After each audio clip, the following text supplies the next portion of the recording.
Hello, everybody.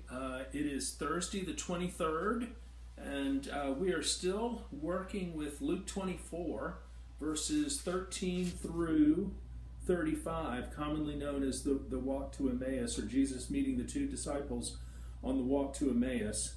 Hopefully you enjoyed yesterday's spiritual depth, or you got a chance to look at yesterday's spiritual depth on the Examine.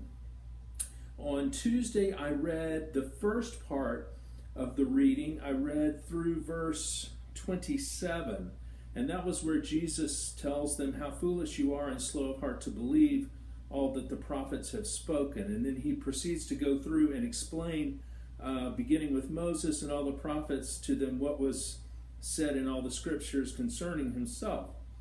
So I'd like to finish the rest of the reading that the sermon this Sunday is going to be about, and ask you a few more questions and see if some of you have emailed in. See if you can, at the bottom of this YouTube video, answer the questions, or maybe come up with some questions on your own, what your thoughts are about this part of the reading or the entire reading. So beginning with verse, again this is Luke 24, beginning with verse 28, Jesus has said, he explained to them what was said in all the scriptures concerning himself. As they approached the village to which they were going, Jesus acted as if he were going further. But they urged him strongly, "Stay with us, for it is nearly evening. The day is almost over." So he went in to stay with them.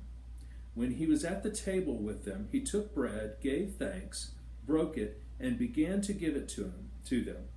Then their eyes were opened, and they recognized him, and he disappeared from their sight. They asked each other, "Were not our hearts burning within us while he talked with us on the road and opened the scriptures to us?"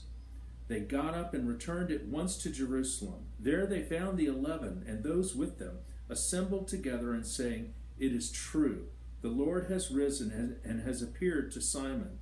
Then the two told what had happened on the way and how Jesus was recognized by them when he broke the bread. This is the word of the Lord. So I asked the questions that I posed to you last time. That was, why did Jesus feel the need to go through the scriptures with them? I think also I asked, how would I feel if I inserted my name into Cleopas's spot? And would I have found myself disbelieving, disappointed, devastated, and departing the city of Jerusalem, walking towards Emmaus? So today, the things that sort of struck me that maybe you might consider and give me your thoughts or feedback on is, when Jesus goes up to them, why does he ask them, what are you talking about along the way? And then it seems like he's sort of almost like a counselor, just lets them talk the whole thing out. And he just lets them vent not just their frustration, but also their uncertainty and their fear and their grave disappointment. They've lost much more than a friend. Remember, they left homes and families and businesses and things like that to follow Jesus. And now, in the flash of an eye, it's over. So why does he ask them what's going on? Because he certainly knows what's going on. And then allow them to talk the whole thing out. The other thing, I talk a lot about transformation that Jesus talks about. All great religions have this central aspect of transformation in them. Self-transformation of ourselves, of communities. And so I would ask you, this road that they're on, they start out in Jerusalem on a journey, and it's a 7-mile journey to Emmaus. I would ask you, as you look at the stages of what happens to them along the way, what do you think this road represents? Or what does this road represent to you if you look at it? Is there transformation here? Do you see some transformation happening, and how do you see it happening? What does the road represent? And then the last thing that I would ask you to consider, amongst other things you may want to consider for yourself, is the Eucharist at the end, or Eucharist or Holy Communion, is it the end? Is it the end of the story, or is it rather just the beginning? what happens when Jesus breaks the bread? What happens to the community when Eucharist or Holy Communion is separated and or celebrated and their eyes are opened? What do they do, and what are the implications for the community? And is that the beginning, or is it really just the end? And why do you think the way you do? I'm going to flesh some of these things out in the sermon for Sunday.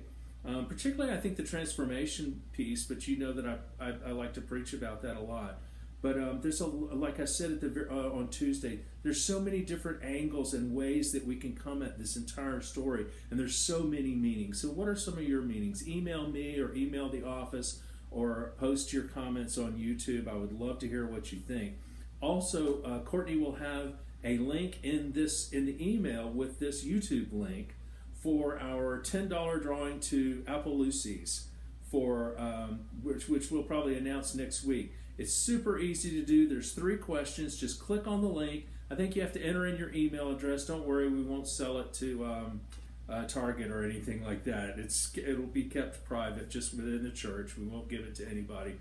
But there's those 3 questions. What was the mountain that the Israelites met God at? I think what was John the Baptist's mother's name? And there was a quote from one of the prophets. And just click on the link. It shouldn't take you but a minute or two, and answer those 3 questions. There's little bubbles for multiple choice, so you can put in your answer.